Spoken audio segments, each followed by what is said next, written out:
So an unexpected move by the Chicago Bears, it just changed absolutely everything. Changes the whole landscape of this team.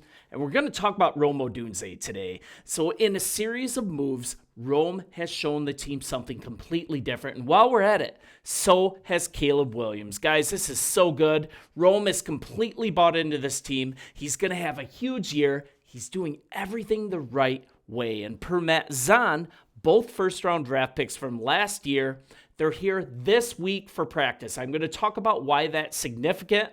And Ben Johnson, he says that Caleb Williams being here for this optional week of OTAs, I emphasize optional, that shows he's committed to learning the offense. And Rome Odunze is also among the vets at practice today. So why is this significant? This week's practices are labeled for rookies typically, something younger players volunteer to go to gain extra reps before entering this dead period before training camp. It is not required, and it's usually something that many veterans, they just don't attend. I mean, I'm also going to talk through the extra work Rome is putting in this offseason later in this video beyond this, but proof of his commitment is right here. And also for his quarterback right here, and we just can't let it fall under the radar. So we're looking at Odunze. He's taking a fantastic approach. He's trying to learn as much as he can in June before training camp competition gets serious in July. You can't love this a lot enough, and Caleb is right here beside him. Again, both players' decision to attend these practices comes as a surprise. Williams showed up with Odunze and a bunch of rookies. Now that's leadership. And Caleb Williams' commitment to improvement, it's so strong that the guy just showed up to run the Bears offense with younger players, basically Rome Odunze and a bunch of rookies. And this is the final few OTA practices this week. They're happening right now, even when veterans were not even pressured to attend. And this is head coach Ben Johnson talking about this just today. Yeah, I think he's committed to learning the offense. We're not where we need to be yet as a team, and he understands that. So any chance he gets to get a few more full-speed reps, it sounds like he wants them. And Johnson went further. He described the process and kind of where the team stood, and also giving a positive overall assessment on Caleb Williams. So this is really encouraging as well. This is before they go to training camp. Look, we've loaded him up. We've tried a number of different things. We've tried long play calls, multiple plays at the line. We've dabbled tempo. We dabbled here, there, and everywhere really throughout the springtime. And some comes a little bit more natural than others for him. But I think we've seen him get better in really all facets. And Ben Johnson is going to talk it straight. He's been vocally critical of quarterback Caleb Williams and other players, Cole Kmet lining up. You guys have seen a bunch of stuff about how he doesn't really mince words when he sees something negative going on. With that, it's also something that we can count on when he talks about the positive. So here's a little more from him. There's always a throw or two every single day. The movement stuff outside the pocket, it's what we thought coming into town here was the ability to create. We're looking at his offense in Detroit, right? Run by stable, an experienced passer in Jared Goff. Williams is a different animal, right? He's mobile. He can be unpredictable, but he's also green still. He's also trying to learn. And it just makes for a really interesting pairing between him and an expert play caller like Ben Johnson, somebody who could do just about anything at any time. And it's really interesting putting together this playbook, what Ben Johnson had to say. This is really interesting.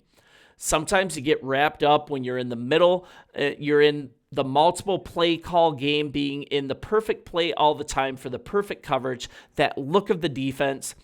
But really with him, it doesn't matter so much what the play is. It's the perfect play versus the defense. If it's there, then it's great. And if it isn't, okay, then he's able to find a way to make it work. He has a lot of faith in Caleb so far. I think he's going to play on time when the receivers present themselves that way.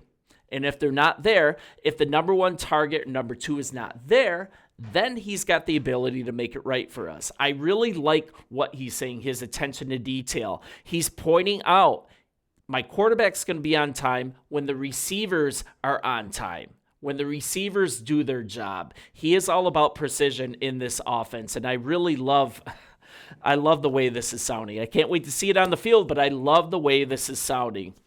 And the Bears who are available to work with Williams, they focus primarily on the red zone, and this is a great thing too. That's always the one that I think takes the longest as an offense, is to get really good at the red zone passing. So packing more onto Williams' plate, I don't think he minds. Johnson says that he's doing everything that he's supposed to. He's working hard. There's still some hiccups out there when you're watching it, some turnovers, or needs to play more time, and that's part of the growing process.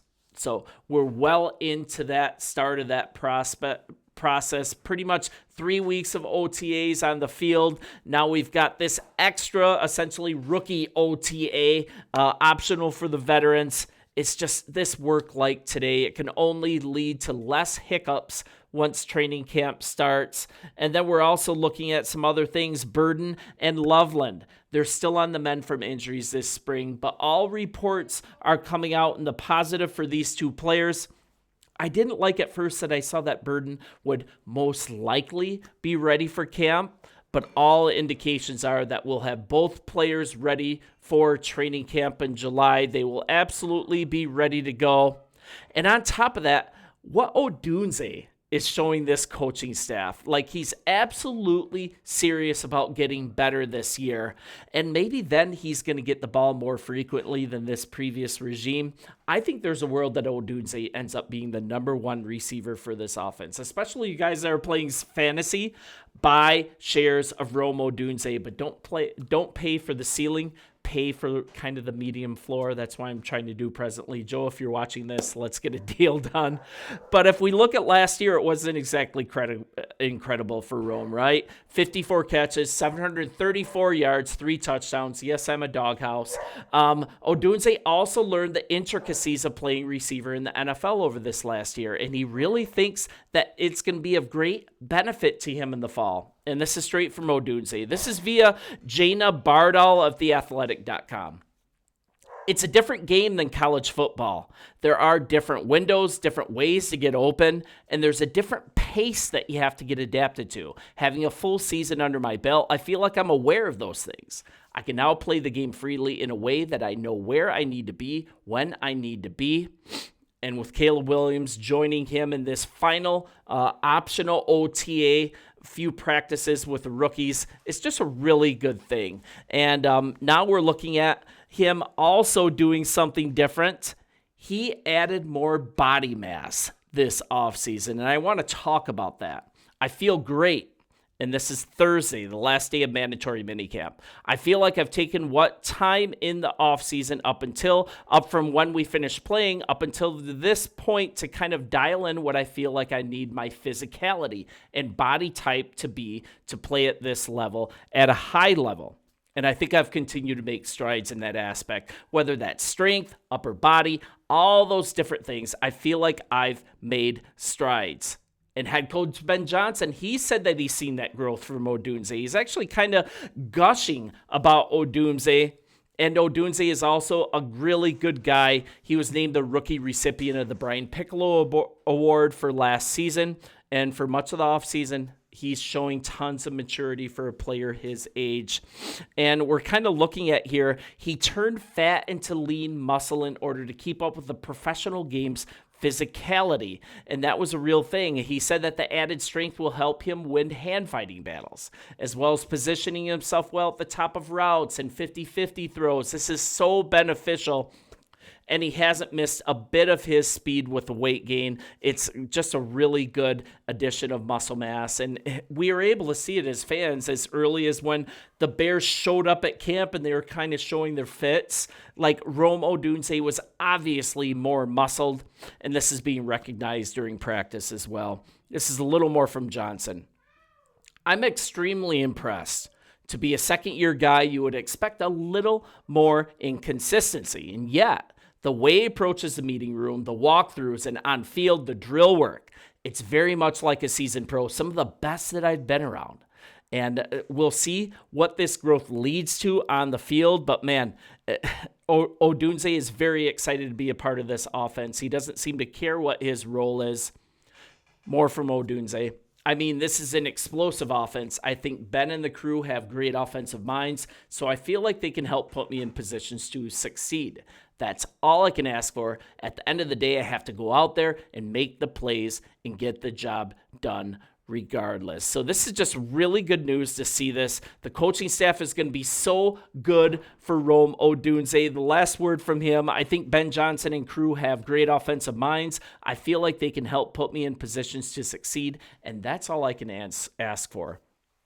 And it's nice to see this as well. I mean, Rome Odunze had the same pattern in college. He bursted out as one of the top players in the Pac-12, and then that wasn't enough for him. He spent an offseason. He could have just rested on his laurels, coasted into the draft, but that wasn't enough for him. He kept working. He added more body mass. He worked incredibly hard in the weight room. So his coming out year in college, he worked and worked and worked and made himself into the type of player that had a 1,600-yard season and tons of touchdowns and tons of highlight catches, high pointing the ball, out muscling defenders, winning 50-50 balls, just looking like such a complete player. And his extra work, not just being good enough to be a player that has a pro career, but being good enough that he's one of the best college receivers in the nation. After already coming out as, I believe he was the receiver of the year in the Pac-12, that first year that he broke out, that pattern of good not being good enough, that's continuing into his time as a Chicago Bears player, and I absolutely love it. You guys should love it too. Let me know in the comments what you think about Rome Odunze possibly being the #1 receiver moving forward for the Chicago Bears.